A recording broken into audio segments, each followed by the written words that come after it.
If you are preparing for MCH, DNBSS, MD, MS, or any other medical exam, then you're probably drowning in information. I recently finished my exam and I got a gold medal. And over the years, I have perfected my system that really optimizes time and effort and also lets you have a little bit of free time. And in this video, I'm going to explain how. Textbooks are huge, guidelines keep changing, and everyone just keeps asking you to read more and more. What I eventually realized is that our problem is not that we don't have enough information. In fact, we have too much. Our problem is the exact opposite. We have information overload. And no matter what you do, you will never finish your syllabus. So we will just not even have that as a goalpost at all. Okay, one thing I've been doing for a long time and I really swear by is starting from the end. That is, when you get your exam date, then just mark out the last 10 days right before your exam, and that will be your revision schedule. I would list every subject and topic that I wanted to study during those last 10 days. I'm going to put an example of what that schedule looks like here. Of course, everything can be fluid, but this was a contract I had with myself.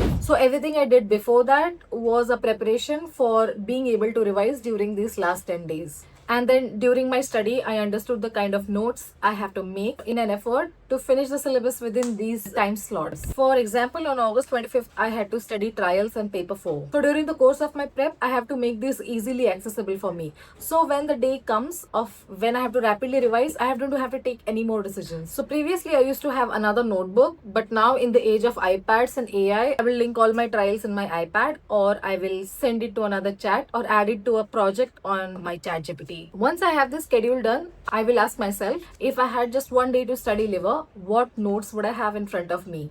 Or if I have only one day for biliary disease, what would I read? And that question shaped my entire preparation. I wasn't studying for today's session or for preparation for that one exam day, but I was studying so I could finish my schedule in this framework. Next topic is about resources. One mistake that I see people making a lot is that they keep changing resources. I used seniors' notes. They came vetted by the people who have studied them before me, and people had added a lot of new trials and things like that and their own notes. So it was absolutely perfect for me.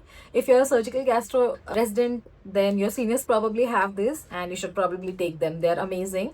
These notes already contained years of experience and high yield notes and exam focused information. So everything else I did surrounded these notes. So this was my one anchor. They needed some updating, but that I was happy to do because I had to read the textbooks anyway. And I had to reel my old trials anyway. I picked up one anchor. For me, that was seniors notes. But if you don't have access to any such notes, then you have to pick one best textbook. It has to be the best one and not a secondary one. For example, if you're a general surgery resident, you have to pick Thabiston and not Love and Bailey. I think that's very important. Part 3 is about syllabus mapping. Syllabus mapping, do I need to do it? So for me personally, whenever I'm studying, there are times when I get overwhelmed or bored, and then I go on YouTube and I find different ways to study for the same thing. I love that. That's like my jam. And almost all of them have recommended mapping out your syllabus before starting. But I think it doesn't work if you're a resident, like who's working and also then preparing for exams. Imagine this, like you're already overworked. You have probably not started studying for residency exams until the last minute because fairly you have been working really hard, and then you know this, that you have started late and you have a big syllabus in front of you and you have a daunting viva to give and you're already a little bit overwhelmed. And on top of it, if you map out the syllabus and you actually find out how impossible it is to finish, it's going to really overwhelm you.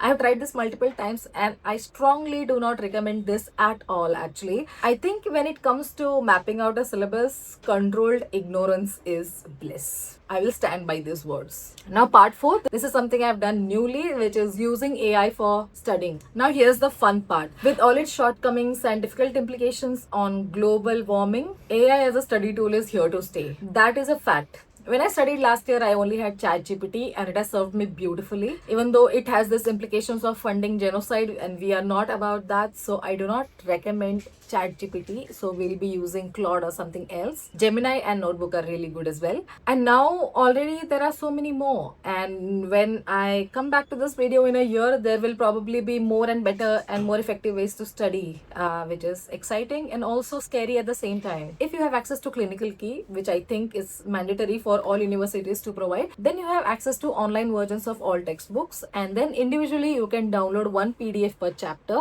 For us, data is imperative imperative. It's the difference between life and death. So the biggest problem when it comes to AI for studying is that it tends to make up information and then gives fake resources as a way to prove what it's saying. The way to deal with it is to limit the controlled resources. For example, if you have access to Clinical Key, you can download a textbook or a single chapter, feed it to your AI, and it will summarize it for you. In the subsequent revisions, when you study even further, it is easier for your AI model to refer to these things, as these textbooks are peer reviewed and evidence based. The chances of encountering information that isn't real is close to zero, and I like the odds of that. So it is important that we continue to use our textbooks and we continue to rely on this information, and we build new information on top of the information that has already been verified. That is super important. Once I have gone through these chapters, I have uploaded them into AI, then it has drafted me a short note. So whenever something was confusing or excessively detailed, I asked questions to ChatGPT like, explain this staging system, compare these two operations, make a table, turn this guideline into an algorithm, ask me Viva questions, explain this as if you're teaching a resident. ChatGPT became less of a source and more of a translator. It converted textbooks into something that my brain could work with. Part 5. Using AI for remembering something better. Open the chat, which has a chapter of the things I was trying to study, and it would usually be trials. For us, it is very important to remember trials, and most difficult as well. So I would ask it to ask me about trials. It would ask me either name, or it would ask me what it discovered, and then I had to remember the name. So vice versa.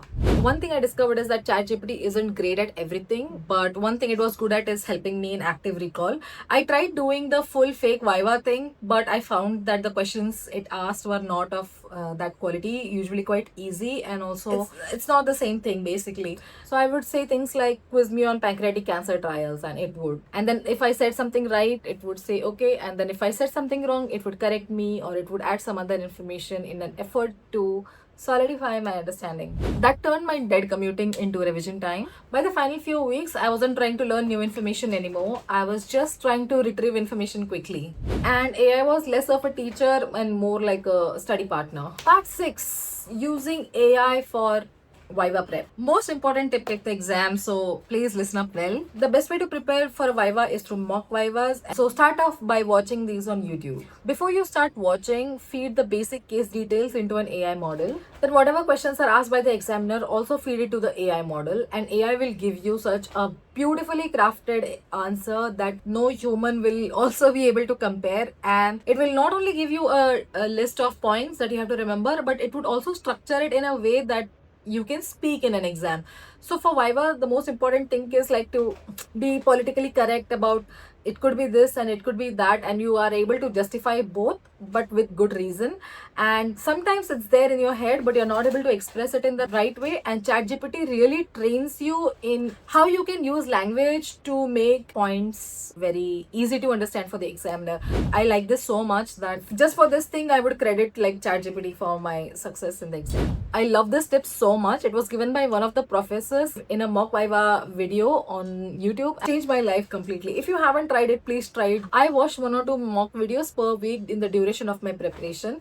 So in the end, I had these chat boxes with ChatGPT which had case details and all the examiner's questions, which tend to be similar but also not really similar in some sense. And I used this, and it was invaluable in the duration between theory exam and Viva, when I could just go through this very rapidly. And I challenge you to find me a better source. If you find a better source, I will buy you lunch. Part 7. Building notes with AI. Sorry, I think we should have come a little bit ahead, but I had really good notes, so I didn't really have to do much. Thank you, Dr. Hasrat from AIG. But on top of that, they're a few years old and we have a new edition of textbook, so I couldn't rely on seniors' notes completely. Not to brag, but my notes are freaking awesome. They are really succinct and concise and precise and updated. Not to brag, but when my professor read my exam paper, he said he wanted to frame it. It was that good. And since they were so brief, I could revise them quite well. I could really give importance to the algorithms and the flowcharts. Most people spend endless hours just making nonsensical notes and just wasting their time. And they go on for pages and pages and pages, and you can't even revise them. They're just as good as the